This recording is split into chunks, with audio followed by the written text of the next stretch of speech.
Rimuru POV. I sit in my office, staring out the window, the warm sun hitting my face. I can vaguely see the reflection of a beautiful young girl in the glass, flowing silver blue hair, large, golden eyes staring back, giving an expression of boredom. My beautiful country lying before me, once just a small goblin village on the brink of annihilation, is now an absolute utopia. A gorgeous metropolis spanning as far as the eye can see, Tempest. Below, I see people of many races, monsters, demi-humans, and humans, all intermingling, a bustle of activity. Despite the appearance of chaos, there is still a sense of order and serenity to it all. Tempest has reached the peak of what I believe to be perfection. With every one of my dreams all but accomplished, I, the great demon lord Rimuru Tempest, sit there, pondering what to do next with my immortal existence. Suddenly, I hear a knock on the door and sense a familiar presence, snapping me out of my reverie. Lord Rimuru. Come in. It's Diablo, my butler/2ND secretary, who just happens to be the legendary Black Primordial Demon. One of my strongest subordinates. He has a look on his face that I don't see very often, like he's nervous or apprehensive about something. His usual confident demeanor is nowhere to be seen, so something must be very wrong, something he can't handle by himself. Is there something wrong, Diablo? I ask, concerned about his odd expression. Sorry to bother you, my lord, but may I ask a favor of you, replies Diablo, somewhat timidly. I may have just said I was bored, but the last thing I want is an emergency. Diablo can handle almost anything by himself and takes pride in that fact. If he's asking for my help, it can't be for anything short of a disaster. Sure. I ask, a bit hesitant. You see, I recently was contacted by an old friend of mine. He recently acquired a new grandson and would like me to meet them. Normally, I wouldn't abandon my post for such a petty thing, but he made a troublesome statement that I feel the need to address. An old friend? Okay. I guess I was overthinking things again. Also, what the hell does he mean by acquired a grandson?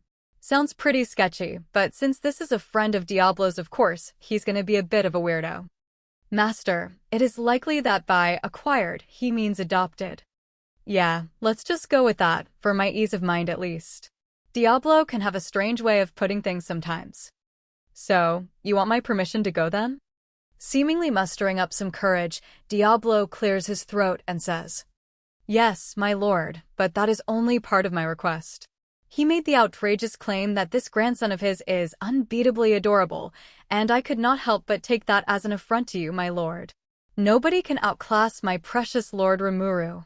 I must show him the error of his ways, and for that, I humbly request that you accompany me. Diablo passionately begs as if his life depends on it. Oh geez, what have I gotten myself into? This is worse than I thought. I'm glad Benimaru isn't in the room right now. I can almost hear him snickering. He is correct. Nobody can beat your cuteness, master. Oh, come on, Seal. I'm an adult and a demon lord. Adorable and cute are not part of the image I'm going for here. Hee hee, but you still are adorable though, and you're all mine. Wink. Whatever, and I'll just pretend I didn't hear that last part for the sake of my own sanity. Asterisk giggles mischievously asterisk. I currently look like a little girl, so adorable is a way you could describe my appearance, much to my distaste. I could fairly easily take an adult form, but looking around 12 just seems easier for day-to-day life. When I make myself look any older than that, I tend to get unwanted attention from people who don't know who I am, which can get annoying. I do take on adult form for official appearances and such, though otherwise, I tend to not be taken seriously by foreign diplomats and the like. So, essentially Diablo wants to show me off to his friend? How humiliating. I'm not some toy to take to show and tell with you. This feels like it's gonna be a lot like when Shinna and the other women play dress up with me. Normally, I would refuse such an obnoxious request in a heartbeat, but Diablo rarely asks me for anything yet does so much for me. I guess I can give in to him this one time as a reward for his hard work. Plus, I'm curious about what type of person Diablo would consider an old friend. I guess I can go along with you this one time, Diablo. You've earned it.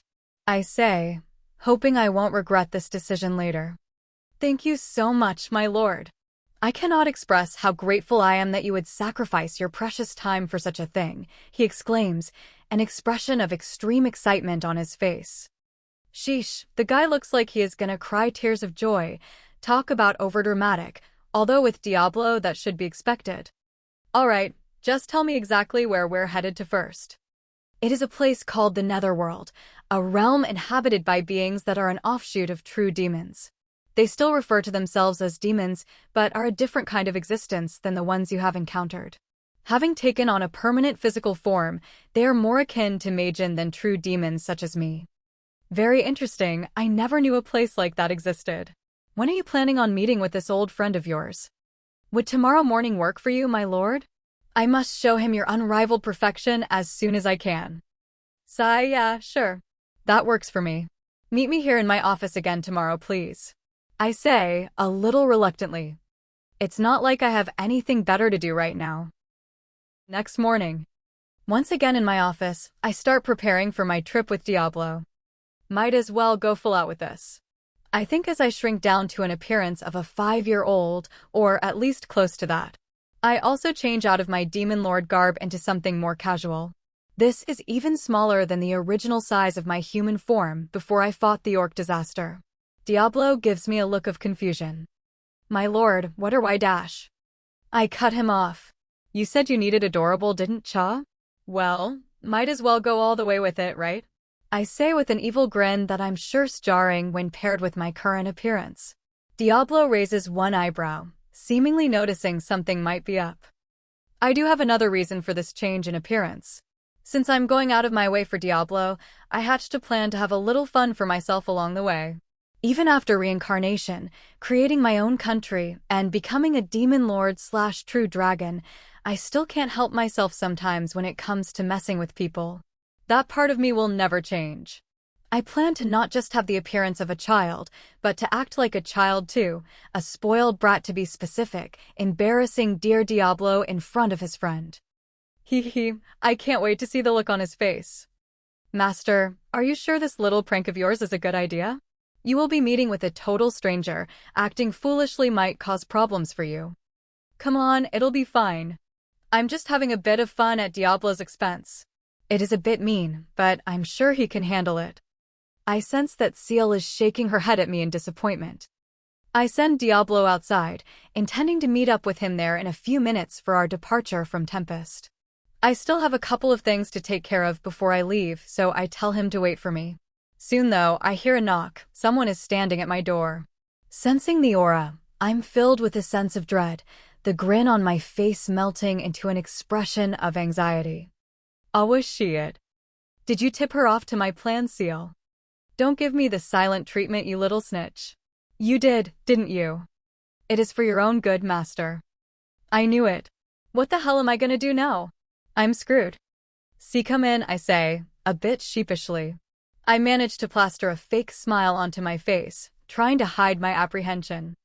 The door opens. Standing there is a young woman with powder pink hair and 2 slender white horns coming out of her forehead. Shana, and on that pretty face of hers is that smile.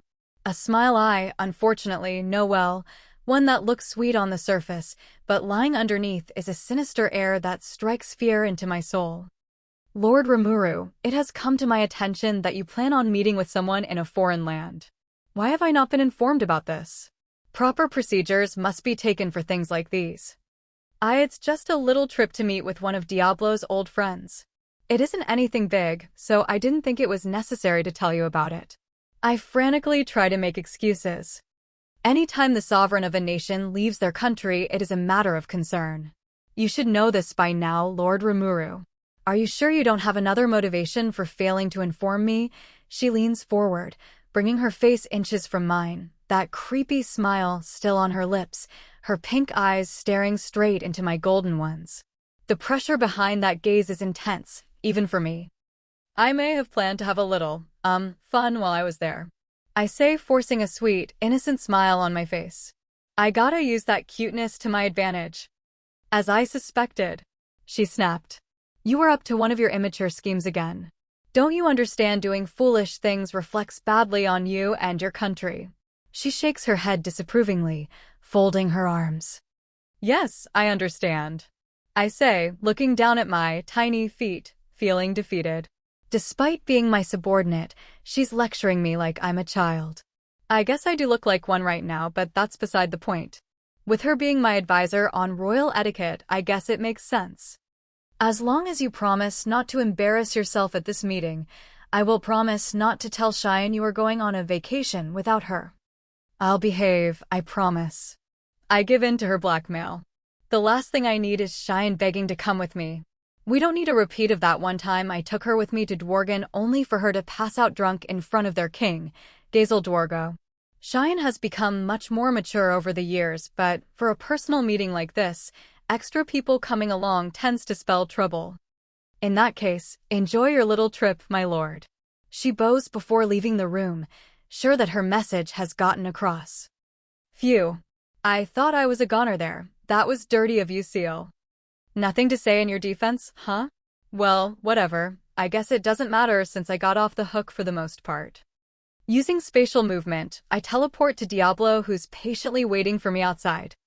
Diablo, let's go before I get any more unwanted guests. He looks at me a bit puzzled, but then nods before conjuring up an elaborate-looking gate leading to the Netherworld his old friend resides in. I wonder what kind of place this Netherworld is. Sounds dangerous. Not that I have anything to worry about when it comes to dangerous things. I think to myself as I step through the gate into the unknown, following closely behind Diablo.